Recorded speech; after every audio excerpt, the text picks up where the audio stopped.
Oh, tinuruan ka na ni Kuya Jong. Oh. Hindi, parang siguro. Kilala mo ba? Kapatid ni Madam yan.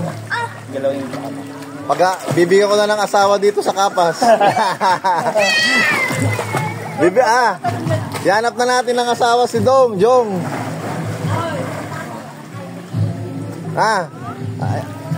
Sis, yanap na natin ng asawa si Jong sa Kapas.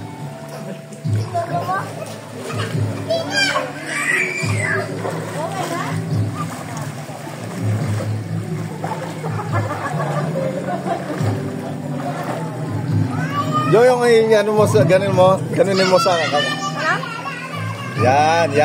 yan, oh.